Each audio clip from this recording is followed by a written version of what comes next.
নমস্কাৰ মই নৱজ্যোতি এই বিশেষ ভিডিঅ'ৰ যোগেদি এলপি যিসকলে আবেদন কৰিব এলপি শিক্ষক পদৰ কাৰণে যিসকলে এপ্লাই কৰিব তেওঁলোকে এই কথাখিনি জনাৰ অতি দৰকাৰ কাৰণ ইতিমধ্যে জানে যে আজি বিজ্ঞাপন হোৱা হৈছে এলপি ইউপি আৰু হাই স্কুল হাই সেকেন্ডাৰী তাৰ এলপি বিভাগত যিসকলে এপ্লাই কৰিম বুলি ভাবিছে তেওঁলোকে এই কথাখিনি জনাটো দৰকাৰ যেটো আপোনালোকে জানে যে এলপি 3800টা পদৰ বিজ্ঞাপন প্ৰকাশ হৈছে আৰু আবেদন যেটো আপোনালোকে জানে যে 2 জানুৱাৰীৰ পৰা আপোনালোকে কৰিব পাৰিব 2 ফেব্ৰুৱাৰীলৈকে যেটো আপোনালোকে গোটেই কথাখিনি জনাৰ পিছতহে এপ্লাই কৰিব গতিকে কথাখিনি জানি লওক কেনে ধৰণে আপুনি এপ্লাই কৰিব আপোনালোকে এপ্লাই কৰাৰ আগতে district wise medium wise category wise breakup of vacancies showing the reservation of OBC MOBC ST SC PWD women ex servicemen এনেকুৱাকে এটা এডভাৰটাইজমেন্ট আপোনালোকে লাভ কৰিব মানে এপ্লাই কৰাৰ আগতে যেটো এটো এডভাৰটাইজমেন্ট নেক্সট যেটো এডভাৰটাইজমেন্ট মানে এইখিনি থাকিব ডিস্ট্ৰিক্ট ওয়াইজ ক্যাটেগৰি ওয়াইজ এইখিনি কোট কিমান পদ খালি হৈ আছে সেই তাৰ কাৰণে এটা এডভাৰটাইজমেন্ট পোৱা হ'ব অতি সোনকালে পোৱা হ'ব এটা আপোনালোকে লাভ কৰিব এপ্লাই কৰা প্ৰাৰ্থীসকলে 14টা কন্ডিশন ফ্লো কৰিবলৈ তাৰে কেইটামান কন্ডিশন অতি জৰুৰী জনাটো যিসকল প্ৰাৰ্থী ইতিমধ্যে এটেড বা সিটেড উত্তীৰ্ণ হৈছে তেওঁলোকে এপ্লাই কৰিব পাৰিব আৰু 2 নম্বৰ পইণ্টত দিয়া আছে 3 নম্বৰ পইণ্টত দিয়া আছে যে ল্যাঙ্গুৱেজ আৰু ল্যাঙ্গুৱেজ 2 দুইটাই কনসিডাৰ কৰা হ'ব যদি আপুনি এটেড উত্তীৰ্ণ হৈ আছে বা সিটেড উত্তীৰ্ণ হৈ আছে দুইটাৰে ধৰক ফাৰ্স্ট ল্যাঙ্গুৱেজ ধৰক কোনোবাই মানে ফাৰ্স্ট ল্যাঙ্গুৱেজ আসামিজ দিছে কোনোবাই আকৌ ধৰক সেকেন্ড ল্যাঙ্গুৱেজটো আসামিজ দিলে কি তেওঁলোকে আসামিজ মিডিয়াম স্কুলত ধৰক এপ্লাই কৰিব বিচাৰে তেতিয়া হলে পাৰিব তেওঁলোকে মানে দুইটা ল্যাঙ্গুৱেজ যেটো সোৱা হ'ব মানে ফাৰ্স্ট ল্যাঙ্গুৱেজ আৰু সেকেন্ড ল্যাঙ্গুৱেজ দুইটাত আছেন নাই আসামিজ আছেন নাই বলে দুইটাত যদি নাই তেতিয়া হলে এপ্লাই কৰিব নোৱাৰিব ধৰক ফাৰ্স্ট ল্যাঙ্গুৱেজ তেখেতে ইংলিশ দিছে সেকেন্ড ল্যাঙ্গুৱেজ তেখেতে হিন্দী দিলে তেতিয়া অসমীয়া মিডিয়াম স্কুলত এপ্লাই কৰিব নোৱাৰিব মানে দুটা ল্যাঙ্গুৱেজ কনসিডাৰ কৰিব আৰু যদি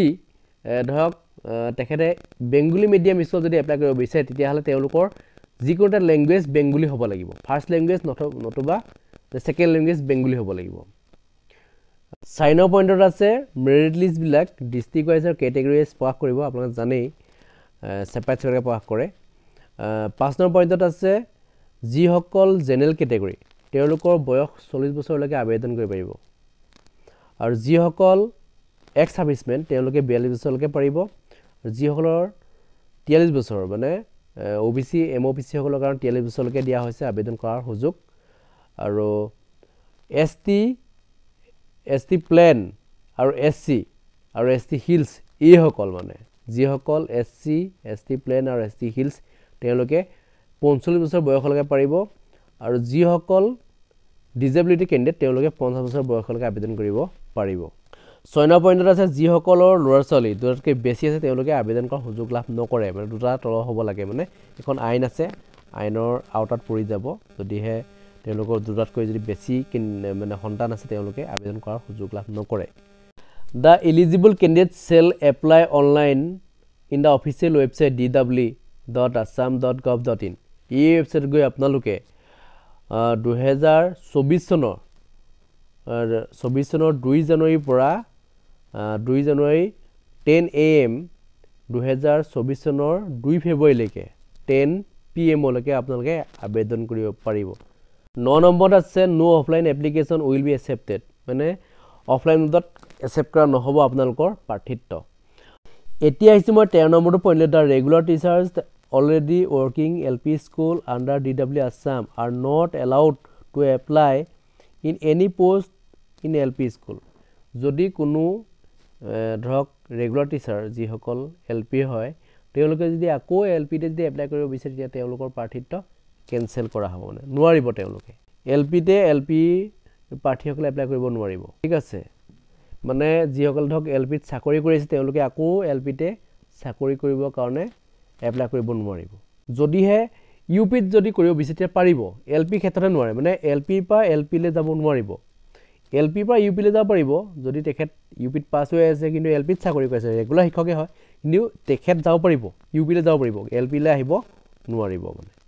14 নম্বৰ পইণ্টত যেটো উল্লেখ কৰিছে যে a candidates can apply only in one post against one particular ATET or CTET roll number মানে এটা ৰোল নাম্বাৰ দি তেখেতে এবাৰহে এপ্লাই কৰিব পাৰিব দুবাৰ এপ্লাই কৰিব নোৱাৰিব মানে বেলেগ বেলেগ কে এপ্লাই কৰিব নোৱাৰিব মানে এটা পোষ্টৰ কাৰণে মাত্ৰ মানে এটা ৰোল নাম্বাৰ দি এপ্লাই কৰিব পাৰিব এই candidates can apply in one post against one particular roll number মানে এটা পোষ্টৰ কাৰণে মানে তেখেতে এটা ৰোল নাম্বাৰ দি এপ্লাই কৰিব পাৰিব তো আসাম টেট অৰ সি টেট মানে যিকোনো এটা পোষ্টৰ কাৰণে এপ্লাই কৰিব পাৰিব এতিয়া আহিছে মই কোৱালিফিকেশন লৈ কোৱালিফিকেশন কি লাগিব যদিহে আপুনি এলপি শিক্ষকৰ কাৰণে আবেদন কৰে তেতিয়াহলে আপোনালোকৰ হায়াৰ সেকেন্ডাৰী আৰু সিনিয়ৰ সেকেন্ডাৰী ইট আপোনালোকৰ মিনিমাম 50% মাৰ্কস লাগিব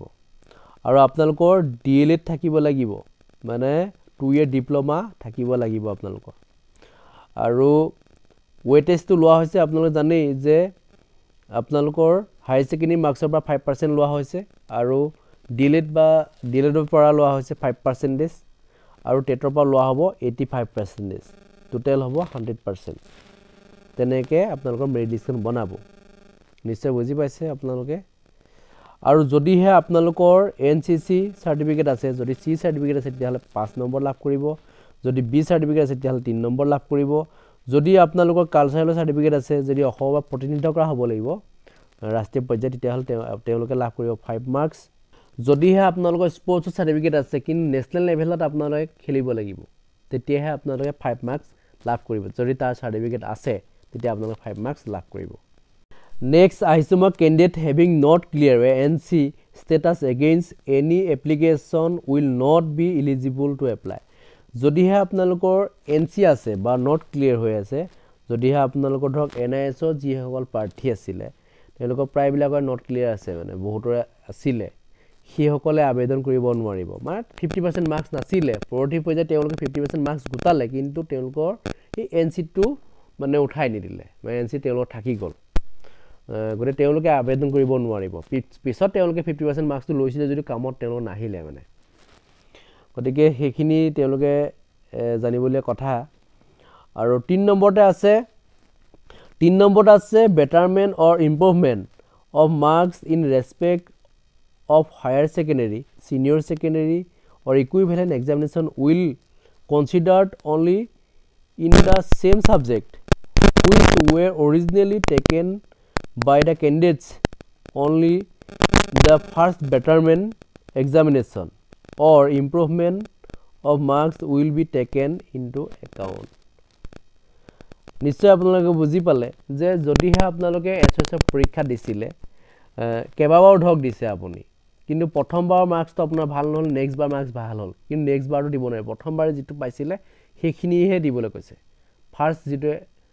এক্সাম আছিল আপোনালোকৰ এছএছৰ সেই তাত কিমান নম্বৰ পাইছে তাৰ মাৰ্কসখিনি যোগ কৰিব পিছৰখিনি যোগ নকৰে যদি আপুনি কেবাবাৰ যদি দিছে তেতিয়াহলে আপোনাৰ সেইখিনি একচেপ্ট নকৰে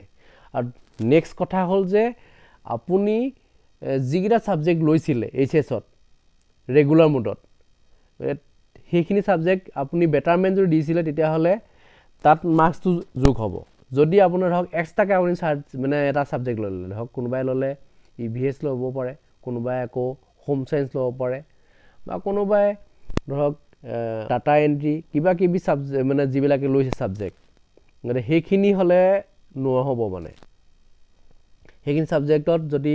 হেখিনি হ'ব যদি আপোনালোক এইচএছত আছিল ৰেগুলাৰ মোডত কৰা এইচএছত যদি আছে তেতিয়াহলে একচেপ্ট কৰিব যদি নাই আপুনি উপইঞ্চি লৈছে এইটা সাবজেক্ট তেতিয়া হলে আপোনালোকৰ মাৰ্কসটো এড নকৰে গতে নিদিব আপোনালোকে যেটো 5% মাৰ্কস যেটো লোৱা হৈছে গতে 5% টো চাই মেলি আপোনালোকে দিব যে এটো দিলে ভাল মানে বেয়া নিজে চিন্তা কৰি চাব যদিহে আপোনালোকে দিয়ে তেতিয়া হলে যদি কেনসেল হৈ যায় তেলা আপোনালোক ইনে গুজি যাব পাৰ্টিটো কেনসেল হৈ যাব অলৰেডি দেখিনি কথা জানিবলীয়া কথা আপোনালোকে নেক্সট আহিলে আপোনাৰ ডকুমেন্ট কি লাগিব এক নম্বৰ আছে পাসপোৰ্ট সাইজ ফটোগ্ৰাফ লাগিব 2 নম্বৰত আছে এছএসএলসি এডমিট কাৰ্ড লাগিব মানে বয়সটোৰ কাৰণে আৰু 3 নম্বৰত আছে এছএস মাৰ্কশিট এণ্ড সাৰ্টিফিকেট লাগিব higher secondary any other marksheet and certificate of higher education 4 number আছে হায়াৰ এডুকেশ্যনৰ কাৰণে আপোনাৰ মাৰ্কশিট সাৰ্টিফিকেট লাগিব যদি আপোনালোক এনি আদাৰ যিকোনো মানে হায়াৰ এডুকেশ্যনৰ যদি মাৰ্কশিট আছে তেতিয়া লব 5 নম্বৰত আছে D El Ed marksheet first and second year and certificate আপোনালোকৰ ডিএলএডৰ এখনে মাৰ্কশিট আছে গতে সেইখনে দি দিব আপোনালোকে তাতে ফাৰ্ষ্ট ইয়াৰ সেকেন্ড ইয়াৰ দুটাই মাৰ্কস থাকে আপুনি তাত দি দিব আৰু 6 নম্বৰত আছে caste certificate in case of SC ST plain STH OBC MOBC caste certificate আপুনি দিব লাগিব 7 নম্বৰত আছে document in support of permanent resident of Assam 8 নম্বৰত আছে certificate and marksheet of ATET and CTET. 9 নম্বৰত আছে candidates with disabilities will have to enclose certificate of disability and authority. এই disability certificate ক্ষেত্ৰত জনাব যে আপোনালোকে fake certificate নিদিব কিন্তু বিপদ আছে আগতে fake certificate দিছিলে বহুতে তাৰ কাৰণে তেওঁলোকৰ মানে প্ৰাৰ্থিত্ব কেনসেল কৰিছিলে আৰু তেওঁলোকে জিএমচিএছ পুনৰ হেখিনি গৈ পেলাই তেওঁলোকে আকৌ পৰীক্ষা দিবলগা হৈছিলে তেওঁলোকৰ ডকুমেন্ট বিচাৰিছিলে গতিকে আপোনালোকে হেখিনি ভুল নকৰিব মানে ডুপ্লিকেট সাৰ্টিফিকেট নবনাব আপোনালোকে ডিসেবিলিটি সকলে আৰু 10 নম্বৰত আছে certificate of ex serviceman issue by the director সৈনিক welfare board মানে যদি ex serviceman যি সকল তেওঁলোকে এইখিনি দিব লাগিব আৰু 11 নম্বৰত আছে